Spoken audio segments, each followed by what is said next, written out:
Hello नमस्कार जय हिंद साथियों। स्वागत है आपका अपने R S education circle YouTube channel पर। साथियों आज की इस क्लास में हम जीके का एक प्रैक्टिस सेट क्लास लेकर आए हैं जो सभी एग्जाम्स के लिए बहुत ही इम्पोर्टेंट होने वाली है। तो साथियों सभी क्वेश्चंस को आप अच्छे से पढ़िएगा और कंप्लीट करते जाइएगा जो आपके एग्जाम्स के लिए बहुत ही इम्पोर्टेंट होने वाली है। क्योंकि साथियों इस क्लास में हमने सभी previous year selected questions cover किए हैं, ठीक है, जो आपके एग्जाम्स के लिए बहुत ही इम्पोर्टेंट होने वाले हैं। तो दोस्तों सभी क्वेश्चंस को अच्छे से पढ़िएगा और बिल्कुल क्लास को स्किप मत कीजिएगा, ठीक है। तो बढ़ते हैं साथियों क्वेश्चन नंबर 1 की ओर। क्वेश्चन नंबर 1 आपका पूछा गया है कि पानी का घनत्व अधिकतम कितना होता है। तो साथियों आप लोग इसका आंसर बताएंगे कि पानी का जो अधिकतम घनत्व होता है वह साथियों कितना होता है। तो यहाँ पर साथियों आपका राइट आंसर हो जाएगा पानी का जो अधिकतम घनत्व होता है वह 4 डिग्री सेल्सियस होता है, ठीक है, याद रखेंगे। पानी का जो अधिकतम घनत्व होता है वह 4 डिग्री सेल्सियस होता है। यहाँ पर साथियों आपका बी ऑप्शन साथियों बिल्कुल करेक्ट हो जाएगा, ठीक है, याद रखेंगे। अगर साथियों 4 डिग्री सेल्सियस से पानी का ज़्यादा घनत्व हो जाता है तो आयतन में साथियों वृद्धि होने लगती है, ठीक है, याद रखेंगे। यहाँ पर आपका बी ऑप्शन साथियों बिल्कुल करेक्ट हो जाएगा। क्वेश्चन नंबर साथियों आपका 2 पूछा गया है कि भारत के संविधान में कुल कितनी अनुसूचियां हैं। साथियों आप लोग बताएंगे। बात हो रही है यहाँ पर वर्तमान की। वर्तमान में जो भारत के संविधान में साथियों अनुसूचियों की संख्या है वह कितनी है। तो यहाँ पर साथियों राइट आंसर हो जाएगा वर्तमान में जो अनुसूचियों की संख्या है वह साथियों 12 अनुसूचियाँ हैं। यहाँ पर साथियों आपका बी ऑप्शन बिल्कुल राइट हो जाएगा।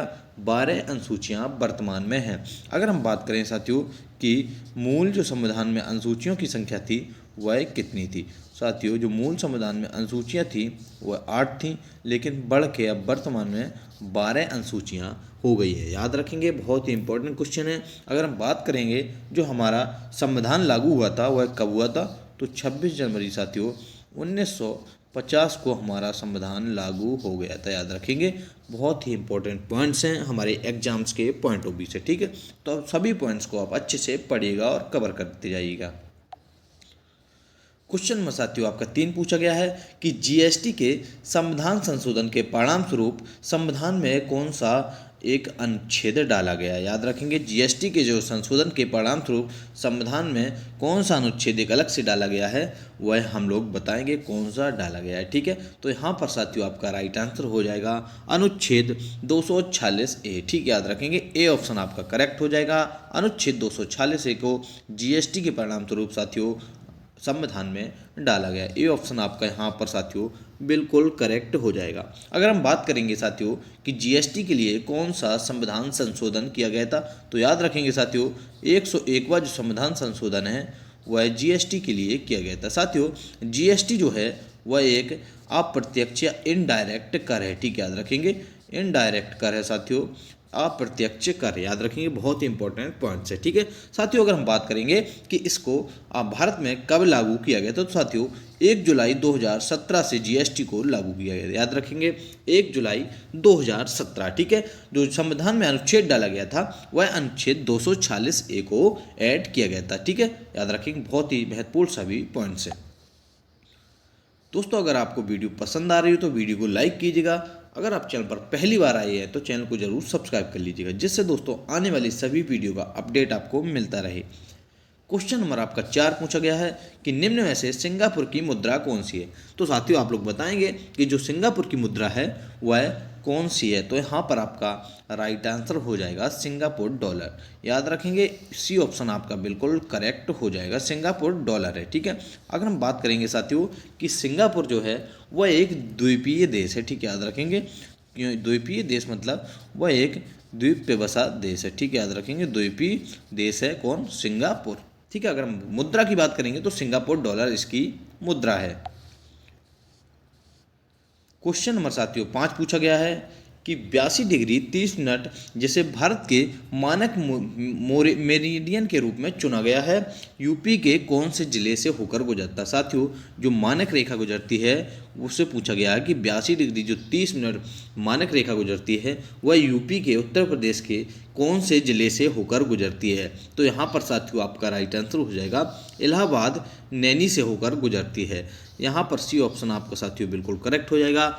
इलाहाबाद से होकर गुजरती है। ठीक है, अगर हम बात करेंगे साथियों यह और कौन कौन से राज्य से होकर गुजरती है, तो दोस्तों उत्तर प्रदेश हमारा एक हो गया, मध्य प्रदेश हो गया, छत्तीसगढ़ अपना हो गया साथियों, और उड़ीसा। ठीक है, याद रखेंगे उड़ीसा और आंध्र प्रदेश। ठीक है, याद रखेंगे आंध्र प्रदेश 5 राज्यों से होकर गुजरती है। क्वेश्चन नंबर साथियों 6 पूछा गया है कि भारत में स्वतंत्रता के बाद कितनी बार नोटबंदी हुई है। साथियों याद रखेंगे जो स्वतंत्रता के बाद नोटबंदी अब तक हुई है वह मात्र दोस्तों 2 बार हुई है। ठीक है, याद रखेंगे 2 बार हुई है। कब कब हुई है याद रखेंगे, यहाँ पर आपका बी ऑप्शन करेक्ट हो जाएगा।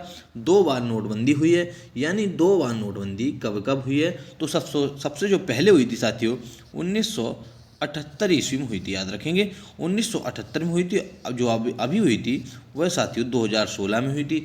याद रखेंगे 2 बार हुई है, 2016 और 1978 में की गई थी। ठीक है, याद रखेंगे। क्वेश्चन नंबर 7 पूछा गया है कि जैन धर्म के सबसे प्रथम तीर्थंकर कौन थे। साथियों जो जैन धर्म के प्रथम तीर्थंकर थे वह साथियों ऋषभनाथ व आदिनाथ थे। ठीक है, याद रखेंगे। यहाँ पर आपका सी ऑप्शन बिल्कुल राइट हो जाएगा, याद रखेंगे। क्वेश्चन नंबर 8 पूछा गया है, बहुत ही इंपॉर्टेंट क्वेश्चन साथियों। क्वेश्चन को अच्छे से पढ़िएगा और इसका आंसर दीजिएगा। जो पुलिस अनुसंधान और विकास ब्यूरो के लिए निम्न में से कौन सा संस्थान स्थापित किया गया था। साथियों बहुत ही इंपॉर्टेंट क्वेश्चन है, पूछा गया है इस क्वेश्चन में कि पुलिस अनुसंधान एवं विकास ब्यूरो के लिए को निम्न में से कौन सा संस्थान स्थापित किया गया था। तो आप लोग बताएंगे कौन सा जो संस्थान था वह स्थापित किया गया था। तो यहाँ पर साथियों आपका राइट आंसर हो जाएगा केंद्रीय पुलिस प्रशिक्षण जो अकादमी है वह स्थापित की गई थी। बी ऑप्शन साथियों यहाँ पर आपका बिल्कुल करेक्ट हो जाएगा। केंद्रीय पुलिस प्रशिक्षण अकादमी स्थापित की गई थी साथियों, जो कि मध्य प्रदेश में यानी एमपी के भोपाल में इसकी मंजूरी दी गई थी। ठीक है, याद रखेंगे भोपाल में स्थापित की गई थी। याद रखेंगे बी ऑप्शन आपका बिल्कुल करेक्ट हो जाएगा। क्वेश्चन नंबर 9 पूछा गया है कि निम्न में से कौन सी वेबसाइट 3 आयामी तरीके से किसी जगह को व्यू और रिव्यू करने में मदद करती है। साथियों कौन सी ऐसी वेबसाइट है, वेबसाइट के बारे में आपको बताना है जो 3 आयामी तरीके से मतलब 3 अलग अलग तरीके से किसी जगह को व्यू और रिव्यू करने में मदद करती है, यानी दिखाने और उसका दौरा कराने में मदद करती है। तो कौन सी ऐसी वेबसाइट या ऐप कोई भी मान लीजिए आप। तो यहाँ पर साथियों आपका राइट आंसर ऑप्शन ए हो जाएगा। गूगल अर्थ है जो वह साथियों किसी जगह को 3 तरीके से व्यू और रिव्यू कराने में मदद करती है। याद रखेंगे यहाँ पर आपका ए ऑप्शन बिल्कुल करेक्ट हो जाएगा, जिसे गूगल अर्थ कहते हैं। ठीक है साथियों, गूगल अर्थ जो होता है वह गूगल मैप के तरह ही कार्य करता है। याद रखेंगे गूगल जो अर्थ है वह गूगल मैप के तरह ही कार्य करता है, लेकिन साथियों वह व्यू और रिव्यू कराने में 3 तरीकों से अलग अलग कार्य करता है। ठीक है, जिससे सभी जानकारी प्राप्त हो जाए। क्वेश्चन नंबर साथियों 10 पूछा गया है कि एम्पियर की एसआई इकाई क्या होती है। साथियों आप लोग बताएंगे जो एम्पियर की एसआई इकाई होती है वह क्या होती है। तो यहाँ पर साथियों आपका राइट आंसर हो जाएगा विद्युत प्रवाह। ठीक है, यहाँ पर बी ऑप्शन साथियों आपका बिल्कुल राइट हो जाएगा। विद्युत प्रवाह एम्पियर की एसआई इकाई होती है। ठीक है, बढ़ते हैं साथियों क्वेश्चन नंबर नेक्स्ट की ओर। क्वेश्चन नंबर साथियों आपका 11 पूछा गया है। क्वेश्चन नंबर 11 में आपका क्या पूछा गया है कि निम्न में से कौन सा विटामिन B6 का दूसरा नाम है। साथियों B6 का जो दूसरा नाम है आपको लोग बताइए कौन से विटामिन का है। तो यहाँ पर साथियों आपका राइट आंसर हो जाएगा पायरिडॉक्सिन। पायरिडॉक्सिन साथियों विटामिन B6 का दूसरा नाम होता है, यानी रासायनिक नाम होता है। आपका सी ऑप्शन यहाँ पर बिल्कुल करेक्ट हो जाएगा। साथियों क्लास को बिल्कुल स्किप मत कीजिएगा, जो आपके एग्जाम्स के लिए बहुत ही इंपॉर्टेंट होने वाली है। साथियों सभी क्वेश्चंस बहुत ही इंपॉर्टेंट हैं। क्वेश्चन नंबर 12 पूछा गया है साथियों कि केंद्रीय पुलिस प्रशिक्षण अकादमी कहाँ स्थित है। साथियों आप लोग बताएंगे इसका आंसर कि केंद्रीय जो पुलिस प्रशिक्षण अकादमी है वह कहाँ पर स्थित है। साथियों यह भोपाल में स्थित है, भोपाल मध्य प्रदेश में साथियों केंद्रीय पुलिस प्रशिक्षण अकादमी स्थित है। इससे पहले साथियों जो हमने प्रीवियस क्वेश्चन पूछा था कि पुलिस अनुसंधान केंद्र के लिए जो स्थापना की गई है वह साथियों केंद्रीय पुलिस प्रशिक्षण अकादमी की गई है, जो कि मध्य प्रदेश भोपाल में है। वही क्वेश्चन साथियों यहाँ पर दोबारा रिपीट क्वेश्चन किया गया है कि जो केंद्रीय पुलिस प्रशिक्षण अकादमी है वह कहाँ पर स्थित है। तो साथियों क्वेश्चन को पढ़ लीजिएगा, क्वेश्चन कितने भी तरीके से आए आप क्वेश्चन को कर दोगे, ठीक है। या क्वेश्चन नंबर 13 पूछा गया है कि इरिडियम परत की खोज किसने की और नोबेल पुरस्कार भी जीता था। साथियों आप लोग बताएंगे जो इरिडियम परत की खोज की थी वह किसने की थी, जिन्होंने बाद में नोबेल पुरस्कार भी जीता था, ठीक है। तो यहाँ पर साथियों आपका राइट आंसर हो जाएगा लुई अल्वारेज। लुई अल्वारेज ने साथियों इरिडियम की खोज की थी। उसके बाद साथियों इन्हें नोबेल पुरस्कार से सम्मानित किया गया था, याद रखेंगे। यहाँ पर साथियों आपका डी ऑप्शन बिल्कुल करेक्ट हो जाएगा। क्वेश्चन नंबर साथियों 14 पूछा गया है कि केंद्रीय रिजर्व पुलिस बल के स्थापना दिवस के रूप में कौन सा दिन मनाया जाता है। साथियों जो केंद्रीय रिजर्व पुलिस सीआरपीएफ के नाम से जिसे जानते हैं, केंद्रीय रिजर्व पुलिस बल के जो सीआरपीएफ के नाम से जानते हैं, स्थापना दिवस के रूप में कौन सा साथियों दिन मनाया जाता है। तो आप लोग साथियों बताएंगे कि कौन सा जो दिन सीआरपीएफ का स्थापना दिवस के रूप में मनाया जाता है। तो यहाँ पर साथियों आपका राइट आंसर हो जाएगा 27 जुलाई। साथियों 27 जुलाई को इनको स्थापना दिवस के रूप में इनका मनाया जाता है। डी ऑप्शन आपका बिल्कुल साथियों करेक्ट हो जाएगा। बहुत ही इंपॉर्टेंट क्वेश्चन है, ठीक है। क्वेश्चन नंबर 15 पूछा गया है कि कच्छ का रण भारत के किस राज्य में स्थित है। साथियों जो कच्छ का रण है वह पूछा गया कि भारत के किस राज्य में स्थित है। तो यहाँ पर साथियों आपका राइट आंसर हो जाएगा गुजरात। साथियों जो कच्छ का रण है वह गुजरात राज्य में स्थित है, जिसे साथियों देश के जैवमंडली आरक्षित क्षेत्र वर्ष 2008 में साथियों घोषित किया गया था, याद रखेंगे। 2008 में साथियों इसे जैवमंडली क्षेत्र घोषित किया गया था, ठीक है, याद रखेंगे जैवमंडली क्षेत्र, ठीक है। और साथियों गुजरात राज्य में कच्छ का रण स्थित है, और ठीक है। क्वेश्चन नंबर 16 पूछा गया है कि निम्न में से कौन सा कंप्यूटर प्रथम वायरस। साथियों जो प्रथम कंप्यूटर वायरस था वह कौन सा था। तो साथियों यहाँ पर आपका राइट आंसर हो जाएगा जो प्रथम कंप्यूटर वायरस था वह साथियों क्रीपर कंप्यूटर था, याद रखेंगे। यहाँ पर आपका डी ऑप्शन बिल्कुल करेक्ट हो जाएगा। क्रीपर कंप्यूटर प्रथम कंप्यूटर वायरस था साथियों, जिसे 1971 ईस्वी में निर्मित किया गया था, याद रखेंगे। 1971 ईस्वी में बॉब थॉमसन द्वारा इसे निर्मित किया गया था, याद रखेंगे। बहुत ही महत्वपूर्ण पॉइंट्स है आपके एग्जाम्स के लिए। क्वेश्चन नंबर साथियों 17 पूछा गया है कि भारत के किस पूर्व प्रधानमंत्री के द्वारा पुस्तक डिस्कवरी ऑफ इंडिया लिखी गई है। साथियों आप लोग बताएंगे जो भारत के कौन से पूर्व प्रधानमंत्री थे जिन्होंने डिस्कवरी ऑफ इंडिया नामक पुस्तक लिखी है। तो यहाँ पर साथियों आपका राइट आंसर हो जाएगा पंडित जवाहरलाल नेहरू द्वारा। साथियों पंडित जवाहरलाल नेहरू के द्वारा डिस्कवरी ऑफ इंडिया नामक पुस्तक लिखी है। साथियों अगर हम बात करेंगे जो पीटी नेहरू थे, पंडित जवाहरलाल नेहरू, वह भारत के फर्स्ट प्राइम मिनिस्टर थे, ठीक है, प्रथम प्रधानमंत्री थे भारत के, ठीक है, याद रखें। बहुत इंपॉर्टेंट पॉइंट्स है। क्वेश्चन नंबर 18 पूछा गया है किसने विल्मिंगटन को प्रथम विश्व युद्ध यानी सेकेंड हेरिटेज सिटी के रूप में घोषित किया गया था। साथियों जो विल्मिंगटन है उसको प्रथम विश्व युद्ध सेकेंड हेरिटेज सिटी के रूप में जो घोषित किया गया था वह डोनाल्ड ट्रंप ने किया था। साथियों याद रखेंगे। यहाँ पर आपका साथियों बी ऑप्शन बिल्कुल करेक्ट हो जाएगा। डोनाल्ड ट्रंप ने साथियों विल्मिंगटन को प्रथम विश्व युद्ध सेकेंड हेरिटेज सिटी के रूप में घोषित किया था, ठीक है।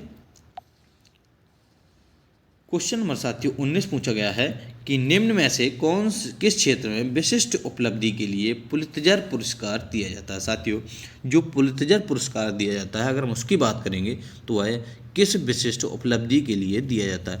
तो साथियों इसको पत्रकारिता के क्षेत्र में दिया जाता है। तो यहाँ पर साथियों आपका सी ऑप्शन बिल्कुल करेक्ट हो जाएगा। पत्रकारिता के क्षेत्र में पुलित्जर पुरस्कार को दिया जाता है, ठीक है। अगर हम बात करेंगे साथियों जो पुलित्जर पुरस्कार दिया जाता है वह 1917 ईस्वी में साथियों शुरू किया गया था, याद रखेंगे। 1900 साथियों 17 ईस्वी में इसे शुरू किया गया था। किसकी बात करते हैं हम, हाँ यहाँ पर पुलित्जर पुरस्कार की, ठीक है। क्वेश्चन नंबर 20 पूछा गया है कि उत्तर प्रदेश में जिला मजिस्ट्रेट नियुक्त करने वाला प्राधिकरण कौन सा है? साथियों आप लोग बताएंगे जो उत्तर प्रदेश में जिला मजिस्ट्रेट नियुक्त करने वाला प्राधिकरण है यानी संस्था है वह कौन सी है? तो यहाँ पर साथियों आपका राइट आंसर हो जाएगा जो उत्तर प्रदेश में साथियों जिला मजिस्ट्रेट को जो नियुक्त करता है वह उत्तर प्रदेश सरकार द्वारा किया जाता है। याद रखेंगे, बहुत ही इंपॉर्टेंट पॉइंट्स है। ऑप्शन बी आपका साथियों बिल्कुल करेक्ट हो जाएगा, उत्तर प्रदेश सरकार द्वारा नियुक्त किया जाता है। ठीक है, क्वेश्चन नंबर साथियों 21 पूछा गया है कि निम्न में से कौन बाल गंगाधर तिलक द्वारा किया गया साहित्यिक कार्य? साथियों बाल गंगाधर तिलक द्वारा जो साहित्यिक कार्य किया गया है इनमें से आपको बताना 4 ऑप्शंस में कौन सा किया गया है। तो यहाँ पर साथियों आपका राइट आंसर हो जाएगा जो बाल गंगाधर ने जो पुस्तकें लिखी हैं उनमें उनकी एक पुस्तक है द ओरियन। ठीक है, याद रखेंगे द ओरियन उन्होंने पुस्तक लिखी है। यहाँ पर साथियों आपका बी ऑप्शन बिल्कुल करेक्ट हो जाएगा। अगर हम बात करेंगे साथियों जो बाल गंगाधर ने द ओरियन के अलावा जो पुस्तक लिखी हैं वह गीता रहस्य हो गया, गीता रहस्य साथियों पुस्तक लिखी है, और the architect home of the Vedas भी लिखी है। ठीक है, याद रखिए, और उसके अलावा अन्य भी पुस्तक लिखी है the architect home the Vedas. ठीक है, याद रखेंगे, ऑप्शन बी आपका बिल्कुल करेक्ट हो जाएगा। क्वेश्चन नंबर 22 पूछा गया है कि योग का वर्णन निम्न में से साथियों किस वेद में किया गया है? तो योग का जो वर्णन किया गया है वह साथियों किस वेद में किया गया है? तो यहाँ पर साथियों आपका राइट आंसर हो जाएगा किसमें? ऋग्वेद में मिलता है। साथियों जो अगर हम बात करेंगे योग का जो वर्णन मिलता है वह साथियों ऋग्वेद में मिलता है। सी ऑप्शन आपका यहाँ पर बिल्कुल करेक्ट हो जाएगा। ठीक है, क्वेश्चन नंबर साथियों 23 पूछा गया है कि चार्टर ने संयुक्त राष्ट्र के प्रमुख अंगों की स्थापना की है। ठीक है, याद रखेंगे चार्टर ने संयुक्त राष्ट्र के प्रमुख अंगों की स्थापना की है। संयुक्त राष्ट्र में मुख्य कितने निकाय या समितियां हैं? अगर हम बात करेंगे साथियों जो संयुक्त राष्ट्र है उसमें साथियों कितने निकाय या समितियां या अंग हैं? ठीक है, तो यहाँ पर साथियों आपका राइट आंसर हो जाएगा, इसमें 6 अंग होते हैं। ठीक है, याद रखेंगे, सी ऑप्शन आपका यहाँ पर बिल्कुल करेक्ट हो जाएगा कि 6 अंग होते हैं। क्वेश्चन नंबर साथियों 24 पूछा गया है कि भारत और नेपाल के मध्य विवाद निम्न में से किस क्षेत्र सीमा के लिए है? साथियों आप लोग बताएंगे जो भारत और नेपाल के मध्य साथियों विवाद है वह किस क्षेत्र और सीमा के लिए है? तो यहाँ पर साथियों आपका राइट आंसर हो जाएगा काला पानी। ऑप्शन बी यहाँ पर आपका दोस्तों बिल्कुल करेक्ट हो जाएगा। काला पानी क्षेत्र के विवाद के लिए भारत और नेपाल की मध्य विवाद है साथियों। ठीक है, काला पानी क्षेत्र की सीमा के लिए साथियों नेपाल और भारत के मध्य विवाद है। यहाँ पर साथियों आपका बी ऑप्शन बिल्कुल करेक्ट हो जाएगा। दोस्तों अगर आपको वीडियो पसंद आई हो तो वीडियो को लाइक कीजिएगा। अगर आप चैनल पर पहली बार आए हैं तो चैनल को जरूर सब्सक्राइब कर लीजिएगा, जिससे साथियों आने वाले सभी वीडियो का अपडेट आपको मिलता रहे। Thank you class.